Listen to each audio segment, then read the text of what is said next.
Hello everyone, I hope you are fit and fine. I welcome you at English School YouTube channel as well as English School A. In continuation of the history of English literature from the most popular book William J. Long, this is the 16th video that going to cover the summary of Elizabethan age. इससे पहले 15 video cover की जा चुके हैं जिसमें old English middle English period जिसको Anglo normal period के नाम से जानते हैं उसमें एज ऑफ चौसर चौसर के कंटेम्परेरीज किस तरह की पोइट्री उस समय लिखी गई इंग्लिश का डेवलपमेंट किस डायलेक्ट से हुआ लर्निंग ऑफ रिवाइवल उसमें प्रोज रोमेंस हमने जाने फिर एज ऑफ स्पेंसर स्पेंसर के वर्क्स को जाना साथ साथ एलिजाबेथन एज के बारे में डिटेल्स में पढ़ा यूनिवर्सिटी विट्स एटसेट्रा। ठीक है, आज की जो वीडियो है उसी सीरीज को आगे बढ़ा रही है और आज की वीडियो फिनिश कर रही है एलिजाबेथन एज को एक समरी के साथ एक इम्पोर्टेंट फैक्ट के साथ जो एग्जाम्स में पूछे जाते हैं। अगर आपको ये सभी फैक्ट्स जानने हैं जो एग्जाम्स में आपके लिए डेफिनेटली इंपॉर्टेंट होंगे उस पूरे एलिजाबेथन एज जो काफी लंबा पीरियड है लिटरेचर के पॉइंट ऑफ व्यू से भी और एक टाइम पीरियड के हिसाब से भी, तो उसमें कितने इंपॉर्टेंट इंसिडेंट्स हुई घटनाएं हुई उनके इंपॉर्टेंट ईयर क्या है कौन से एक्ट हुए। ठीक है, इन सभी को जानने के लिए वीडियो में लास्ट तक बने रहिए और डब्ल्यू जे लोंग की इस बुक्स को बिल्कुल आसान लैंग्वेज में इसको एंजॉय कीजिए so that it can be fruitful in your upcoming exam. तो विदाउट एनी डिले स्टार्ट करते हैं एलिजाबेथन एज जिसकी ड्यूरेशन मानी जाती है 1558 से 1603 तक, क्योंकि 1558 में वो इंग्लैंड की महारानी बनी थी और 1603 में उनकी डेथ हो जाती है। तो इस पूरे पीरियड को ही एलिजाबेथन एज बोला जाता है, the period of rain of Elizabeth first. इस चीज का ध्यान रखना होगा। इनको वर्जिन वर्जिन क्वीन के नाम से भी जाना जाता है, virgin queen. The term Elizabethan, however, is often used loosely to refer to the late 16th and early 17th century, even after the death of Elizabeth। ठीक है, अगर फैक्ट के हिसाब से देखें तो this period is known as Elizabethan age. ठीक है, लेकिन लूजली कभी कभी उसके बाद के पीरियड को भी इसमें कंक्लूड कर लिया जाता है बिकॉज एलिजाबेथ का इन्फ्लुएंस इंग्लिश लिटरेचर में साफ साफ देखने को मिलता है। आप 18 सेंचुरी में क्वीन एन की बात करेंगे उनका लिटरेचर में कोई इन्फ्लुएंस नहीं है तो इस तरह से उनको कंसीडर नहीं किया जाता जिस तरह से एलिजाबेथ हेनेज को कंसीडर किया जाता है। इवन उनकी डेथ के बाद भी उनका जो इन्फ्लुएंस देखने को मिलता है तो लूजली उस पीरियड को भी एलिजाबेथ हेनेज काउंट कर लिया जाता है। ठीक है, फैक्ट के हिसाब से यही हमारा आंसर सही है एलिजाबेथन एज अगर एग्जाम में पूछा जाए। बट जर्नल साइंस में कोई थ्योरी पढ़ रहे हैं तो वहां पर लूजली इसको वहां पर भी यूज कर लिया जाता है, means some part of Jacobean age. This was a time of rapid development in English commerce, उनका व्यापार बहुत बड़ा। ठीक है, मैरीटाइम पावर। ठीक है, फील्ड में पानी में उनकी जो बेड़े थे। ठीक है, मरीन जो पावर थी वो डेवलप हुई and nationalist feeling most most important, इसी का रिफ्लेक्शन एलिजाबेथन एज के ड्रामा में देखने को मिलता है। जो पैट्रियोटिज्म था, जो नेशनलिज्म था, जो हिस्ट्री प्लेस लिखे गए थे, एक बाढ़ सी आ गई थी हिस्ट्री प्लेस की, वो सब किससे इंस्पायर थे? इसी नेशनलिज्म से इंस्पायर थे। ठीक है, जो 1588 में जो स्पेनिश आर्माडा की जो डिफीट हुई थी वो घटना हुई थी उससे इंस्पायर होकर एक बाढ़ सी आ गई थी पैट्रियोटिज्म की इंग्लिश लिटरेचर में, वो सब रिफ्लेक्ट हुई हिस्ट्री प्लेस में और जिसमें शेक्सपियर ने भी काफी कंट्रीब्यूट किया। तो I hope you are enjoying the points. It was a great, ये सबसे ग्रेट टाइम किस चीज के लिए है? Drama, drama specially age of English literature. ठीक है, हम इसको ग्रेट ना कह के सीधा सीधा कह सकते हैं it was a period of golden period of English literature. Golden period किसको बोलते हैं इसको तो एक्सप्लेन करने की जरूरत नहीं है। Golden period of English literature.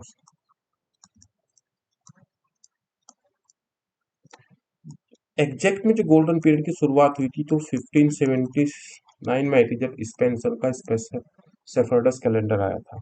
ठीक है, और बहुत सारे इंपोर्टेंट वर्क आए थे तो गोल्डन एज यहाँ से स्टार्ट हुई थी, लेकिन ओवरऑल यहाँ पे कॉमर्स का इम्प्रूवमेंट हुआ, डेवलपमेंट हुआ। जो मरीन है उनकी जो जहाजी बेड़े है उसकी शक्ति उनकी बड़ी और नेशनलिस्ट की फीलिंग काफी डेवलप हुई। It was a great period of English literature, specially specially drama के लिए जाना जाता है। किस फॉर्म का ड्रामा यहाँ पर लिखा गया? Romantic form of drama. ये क्वेश्चन आपसे पूछे जाते हैं, हमेशा पूछे जाते हैं, पूछे जाते रहेंगे। तो रोमांटिक ड्रामा, अगर रेस्टोरेशन की बात करें तो वहां पर हीरोइक ड्रामा लिखे गए। तो हर एक जो पॉलिटिकल एज है उसमें किस तरह की लिटरेचर लिखी गई, इस पर आपको पकड़ बनानी होगी। ठीक है, तो एलिजाबेथन एज को सम कर रहे हैं। This age is also known as the Philip Sidney की एज भी जानी जाती है। ठीक है, कंटेम्प्रेरी रहे हैं स्पेंसर के, और काफी अच्छे वर्क्स इन्होंने लिखे। क्रिस्टोफर मार्लो की बात जाती है। ड्रामा में इन्होंने केवल ट्रेजेडीज लिखी और ब्लैंक वर्स के यूज को करेक्ट किया। काफी काफी कंट्रीब्यूशन है। Edmund Spenser, William Shakespeare 37 dramas लिखे। लाइफ का कोई पहलू उन्होंने नहीं छोड़ा जिस पर उन्होंने अपने वर्क्स प्रेजेंट नहीं किए। हिस्ट्री वर्क में जानेंगे तो वॉल्टर रैले ने हिस्ट्री वर्क के लिए फेमस है अपने। ठीक है, तो these were the prominent figure, एक मुख्य जो ऑथर्स थे इस एज, उन सब के नाम यहाँ पर आपको रिवाइज कराए जा रहे हैं। Francis Bacon, the father of English essay, father of English essay कौन नहीं जानता। फर्स्ट सीरीज इनकी आई थी 1597-98 में, और जो सेकंड सीरीज एसेज की आई थी वो 1625 में, और 1626 में इनकी डेथ हो गई थी। काफी अप एंड डाउन भरा इनका करियर रहा था। जानेंगे इनकी बायोग्राफी और वर्क्स को जानेंगे। This was the age of Ben Jonson, और बहुत सारे एक्स्ट्रा ऑर्डिनरी राइटर जिन्होंने प्रोज और ड्रामेटिक लिरिक और नरेटिव पोएट्री लिखी। So this was the period of all these personalities. कौन कौन है? Sir Philip Sidney, Christopher Marlowe, Edmund Spenser, William Shakespeare, Walter Raleigh, Francis Bacon, Ben Jonson, और university के wits के जो अलग अलग मेंबर्स है उसको भी माइनर ऑथर्स में यहाँ पर हमेशा गिना जाता है। ठीक है, एलिजाबेथन के साथ साथ जो हमने बात की कि लूजली जैकोबियन एज को भी इसके अंदर इंक्लूड कर लिया जाता है, हालांकि दोनों एज बिल्कुल स्पेसिफिक है। जब 1603 में क्वीन एलिजाबेथ की डेथ हो जाती है तो वहां पर James first, James six of Scotland, James six of Scotland, James first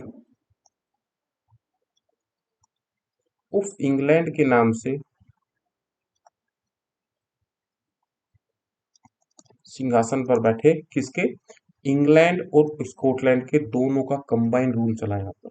ठीक है, 1603 से इंग्लैंड और स्कॉटलैंड का कंबाइंड रूल चलने लगा, और जो जेम्स सिक्स ऑफ स्कॉटलैंड थे वो जेम्स फर्स्ट के नाम से। ठीक है, स्कॉटलैंड में वो जेम्स सिक्स थे, लेकिन जब इंग्लैंड के राजा बने, उनकी गद्दी पर बैठे, तो किस नाम से जाना गया? जेम्स फर्स्ट ऑफ स्कॉटलैंड के नाम से वो गद्दी पर बैठे। वो कौन थे? James six. ये क्वेश्चन एग्जाम में आ चुका है। कब बैठे? 1603 में। किसकी डेथ के बाद? क्वीन एलिजाबेथ की डेथ के बाद। ठीक है, तो क्वीन एलिजाबेथ का इन्फ्लुएंस इस एज में भी चला, तो इसलिए इसको इसके साथ पढ़ना जरूरी है, बहुत ज्यादा बड़ा नहीं है, तो इसको कवर कर लेते हैं। This was the period of rain of James first. ठीक है, जेम्स फर्स्ट जब आएगा तो इंग्लैंड कहा जाएगा, जब जब से जेम्स सिक्स बोला जाएगा तो उसको स्कॉटलैंड बोला जाएगा। इस पॉइंट को ध्यान रखना है आपको। लेटिन में जेम्स को जैकोबस बोलते हैं, इसीलिए इस एज का नाम है जैकोबियन एज। ड्यूरेशन क्या है इसकी? 1603 से 25 तक। Which followed that of Queen Elizabeth के बाद आई थी। अगर सीक्वेंस में पूछ ले जाए कौन सी सीक्वेंस मैच करती है नहीं करती है, या कौन सी सीक्वेंस सही है या गलत है, आपसे ऐसे भी क्वेश्चन बन सकता है। ठीक है, भले आप किसी भी इंग्लिश लिटरेचर का एग्जाम तैयार कर रहे हो। This was the period of pros writings of baker. अगर यहाँ पर डोमिनेंट की बात करें शेक्सपियर के ड्रामास के साथ साथ, यहाँ पर बेकन, फ्रांसिस बेकन के प्रोज राइटिंग का ये पीरियड था। This was the period of John Donne sermon, उनकी जो होली सरमन्स थी, पोएम्स थी, ये उसका टाइम था। रॉबर्ट बर्टन का anatomy of melancholy important work है इसे इसका, ये उसका टाइम था। And Kings James translation of Bible, Kings James ने 47 ऑथर्स के साथ मिलकर बाइबल का एक ऑथराइज वर्जन प्रेजेंट किया 1611 में। मोस्ट मोस्ट इंपोर्टेंट पॉइंट है, तो जेम्स फर्स्ट का ऑथराइज वर्जन प्रेजेंट किया गया, ये इसी एज में आता है। It was also the time of Shakespeare की ग्रेट ट्रेजेडीज का टाइम है। शेक्सपियर ने जो अपनी ग्रेट ट्रेजेडीज लिखी, ठीक है, हेमलेट 1602 में आ गई थी, लेकिन 1604 में ओथेलो आई 1605 में, किंग लियर आई वो 1606 में, मैकबेथ आई 1607 में, एंटनी एंड क्लियोपेट्रा आई, और उसके बाद उनके चार क्या ड्रामेटिक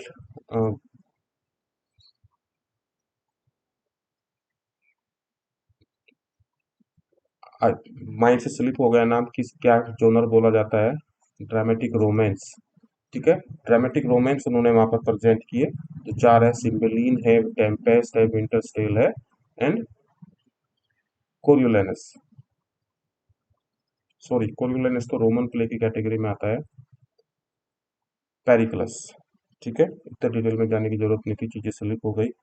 सो उनके जो ग्रेट ट्रेजेडीज और ट्रेजिक कॉमेडीज है, ये भी जैकोबियन एज में ही आते हैं।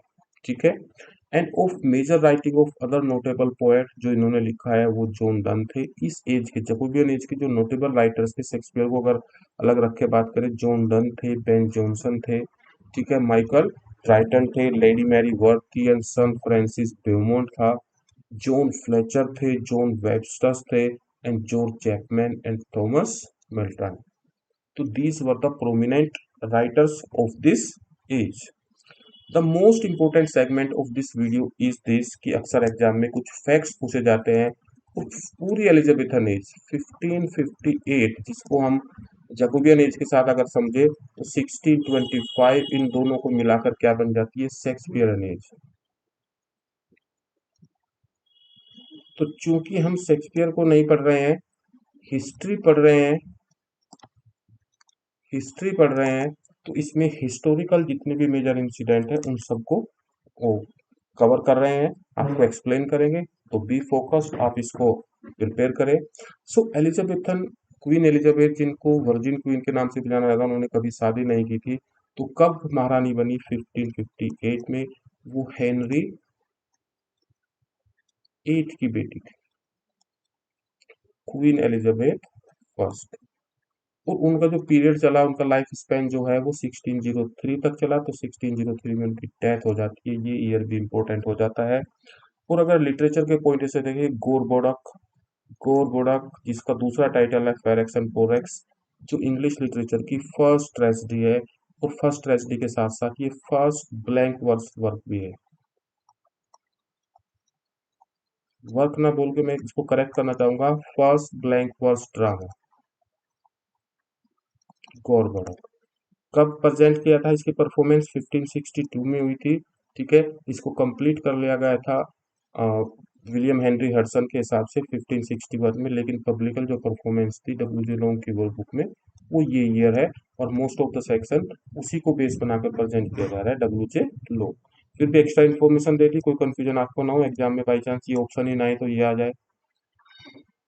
गैमर गोर्टन जो फर्स्ट ड्रामेटिक कॉमेडी मानी जाती है, ठीक है, डोमेस्टिक कॉमेडी मानी जाती है, डोमेस्टिक ड्रामा, गैमर बोर्टन। ठीक है, 1562 क्वेश्चन मार्क के साथ ये दिया गया है डब्ल्यू जी लोग में ही। तो इक्वली ये साथ साथ वर्क आए थे। बर्थ ऑफ शेक्सपियर 1564, और ये बर्थ ऑफ शेक्सपियर के साथ साथ किसका बर्थ है, क्रिस्टोफर मार्लो। आपसे ये भी पूछा जा सकता है, पूछा जा चुका है, इसीलिए सबको एक टेबल में प्रेजेंट किया जा रहा है।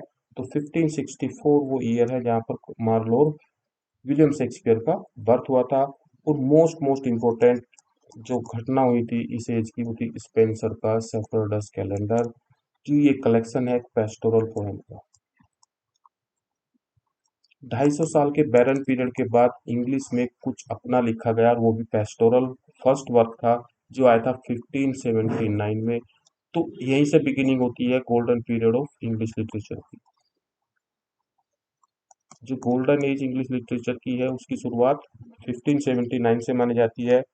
जॉन लिली का यूफ्यूज आया था, जो एक प्रोज वर्क है, कोर्ट कॉमेडी है। ठीक है, इसी में उन्होंने अपने यूफ्यूज के कंसेप्ट को प्रेजेंट किया था। इसका ईयर भी 1579 है। ये नेट सेट गेट के एग्जाम में क्वेश्चन आ चुके हैं, तो टेक देम सीरियसली, आपके एग्जाम में भी आ सकते हैं, भले आप किसी भी इंग्लिश लिटरेचर के एग्जाम की तैयारी कर रहे हैं, तो बी सीरियस। तो ईयर इंपॉर्टेंट है। साथ साथ टॉमस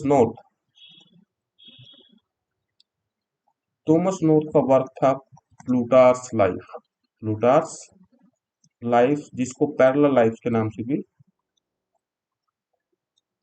पैरेलल लाइफ के नाम से जाना जाता था, जिसमें ग्रीक और रोमन ऑथर्स की बायोग्राफी लिखी थी और उसको इंग्लिश में जो ट्रांसलेट किया गया था, ठीक है, प्लूटस ने लिखा था, उसको प्लूटार्स लाइफ बोला गया है। तो थॉमस नोट्स का जो प्लूटार्च के नाम से जो वर्क आया था 1579 में आया था, ये क्या वर्क है? ये एक पैरेलल लाइफ है, ग्रीक एंड रोमन ऑथर्स की लाइफ की बायोग्राफी थी, उसको इंग्लिश में ट्रांसलेट किया गया, इंग्लिश में ट्रांसलेट किया गया। पॉइंट क्या है, ये वर्क तो फर्स्ट सेंचुरी बीसी में लिखा जा चुका था, लेकिन थॉमस नॉर्थ ने इसको इंग्लिश में ट्रांसलेट किया, पैरेलल लाइफ्स को, तो इसको प्लूटार्स लाइफ्स के नाम से जाना जाता है, ठीक है, या पैरेलल लाइफ्स का है। इसको प्लूटस ने लिखा था फर्स्ट सेंचुरी बीसी में, ठीक है, जिसमें ग्रीक और रोमन ऑथर्स की लाइफ बायोग्राफी लिखी थी। और इसको जब थॉमस नॉर्थ ने ट्रांसलेट किया 1579 में, फिर इसी वर्जन को बेस बनाकर शेक्सपियर ने अपने रोमन प्लेस लिखे। तो शेक्सपियर के जो रोमन प्लेस है उनका सोर्स क्या है? नॉर्थ का प्लूटार्क, जो 1579 में आया था। तो तीनों ईयर इंपॉर्टेंट है, ध्यान रखिएगा। और यहीं से स्टार्ट होती है the golden period of English literature. Next point, Shakespeare London में पहुंच जाता है अपनी शादी के 5 साल बाद, 1587, ठीक है। उनकी शादी कब हुई थी? 1582। एक एक ईयर इंपॉर्टेंट है, यहीं से क्वेश्चन आएंगे, बाद में अफसोस मत कीजिएगा, अभी इसको रिवाइज कर लीजिए।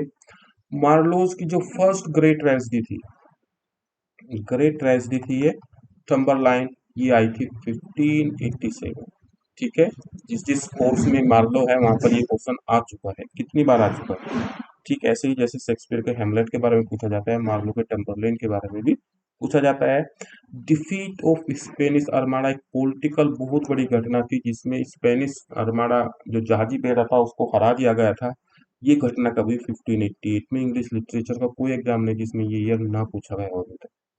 तो अगर आपके लिए फैक्ट नया है तो इसको प्लीज मेमोराइज कर लीजिए, 1588, ठीक है। स्पेंसर की फेरी क्वीन की जो फर्स्ट, सेकंड और थर्ड बुक आई थी, टोटल 6 बुक थी इसकी, जो पब्लिश हो चुकी उनकी डेथ से पहले। तो फर्स्ट जो कलेक्शन आया था वो 1590 में आया था, फेरी क्वीन। ओवरऑल अगर पूछा जाए कितनी बुक्स है इसमें, 6 बुक है। सिडनी का Arcadia most most important work है, ये एक प्रोज रोमांस है, प्रोज रोमांस है। कब आया था? 1590, ईयर सेम है। शेक्सपियर के अर्ली प्लेज माने गए हैं 1590 से 95 के बीच में, डब्ल्यू जे लॉन्ग के सोर्स के अकॉर्डिंग उनके अर्ली प्लेज लिखे गए। फ्रांसिस बेकन के एसेज आए, जो फर्स्ट कलेक्शन आया था वो 1597 में आया था, और सेकंड जो कलेक्शन आया था वो आया था 1625 में, ठीक 1 साल बाद उनकी डेथ हो गई थी 1626 को। इसी से याद रह जाएगा आपको। तो ईयर इज इक्वली इंपोर्टेंट। चैपमैन्स का होमर जो वर्क आया था वो क्या है? 1598, 1614 में आया था। Ben Jonson's every man in his humour, initial the starting of comedy of humour.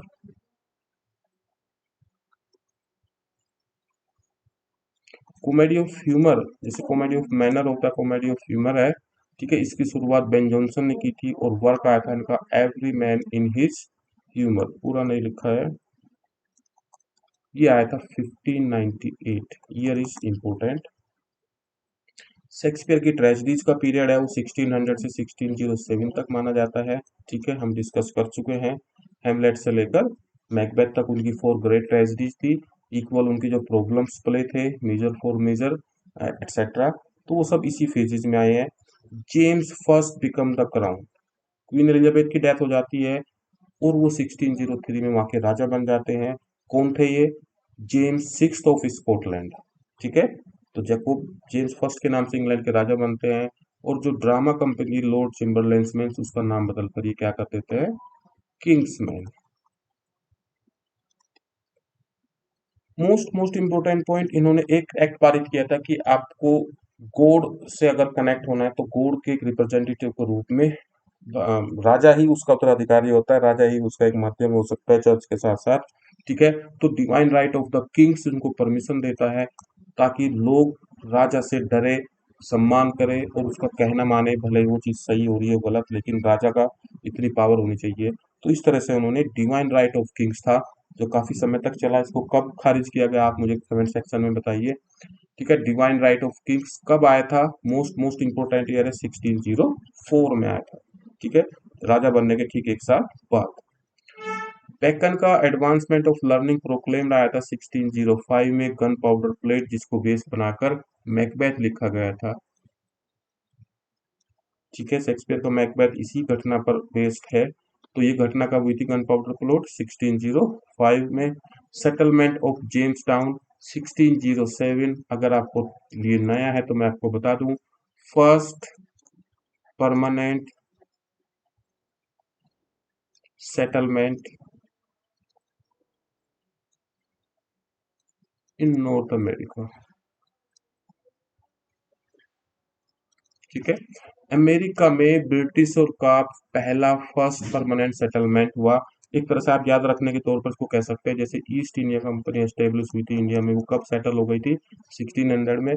ठीक है, ऐसे ही एक सेटलमेंट हुआ, वो पहले से वहां पर थे। ठीक है, वो बहुत पहले से वहां पर थे, लेकिन परमानेंट सेटल जो नॉर्थ अमेरिका में स्टार्ट हुआ, वो सेटलमेंट एट जेम्स टाउन के नाम से जाना जाता। जेम्स फर्स्ट राजा थे, इन्हीं के नाम पर इस जगह का नाम जेम्स टाउन रखा गया।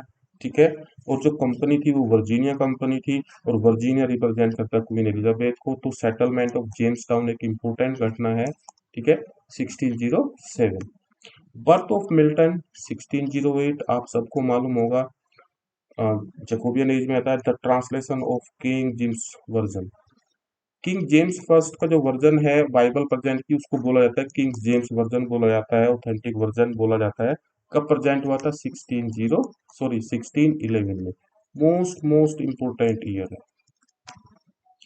रैले का जो हिस्ट्री वर्क आया था, अपने हिस्ट्री वर्क के लिए जाना जाता है, वो आया था 1614 में, और शेक्सपियर की डेथ हो जाती है 1660। शेक्सपियर के सक्सेसर, सक्सेसर मतलब ड्रामा कब तक सरवाइव किया, ड्रामा में डाउनफॉल आया, तो उसका पूरा पीरियड कलेक्टिवली दे दिया 1620 से 1642 तक। क्योंकि 1642 में ड्रामा खत्म हो जाता है। क्यों? Theatres were closed, theatres were closed. 1642 एक इम्पोर्टेंट ईयर है, the beginning of civil war in England. Civil war ना करके फर्स्ट सिविल वॉर इसको बोले फर्स्ट सिविल वॉर। ठीक है, टेकल्स का नवम ऑर्गेनम आया था, इंपॉर्टेंट वर्क है इनका नेचर पर। 1620 में फर्स्ट रेगुलर न्यूज़पेपर। देखिए रेगुलर फर्स्ट बहुत सारे पेज किस बेसिस पर फर्स्ट पूछा है? फर्स्ट रेगुलर न्यूज़पेपर के बेसिस पर पूछा है। That incident occur in 1622, Charles first became the crown. ठीक है, डेथ हो जाती है उनकी, और 1625 में जेम्स फर्स्ट के बाद चार्ल्स फर्स्ट वहाँ के राजा बनते हैं, और कैरोलाइन एज स्टार्ट हो जाती है। और एक इम्पोर्टेंट चीज आ जाती है, डेथ ऑफ बेकन। ठीक है, 1626।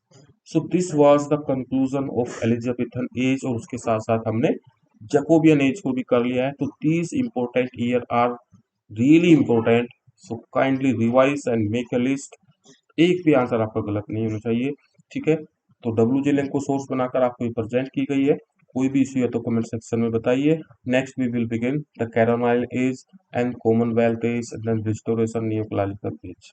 ठीक है, तो वीडियो कैसी लगी, इन्फॉर्मेशन कैसी लगी, मुझे कमेंट सेक्शन में जरूर बताएं। It will help me to upgrade, to change, to innovate. अगर कुछ चीज बदलाव करनी है, सुधार करनी है, तो उसके लिए आपके कमेंट्स हमेशा से हेल्पफुल रहेंगे। So do comment, do response कि क्या कोई इश्यू है, ये सब ठीक है। ठीक है, थैंक यू एवरीवन।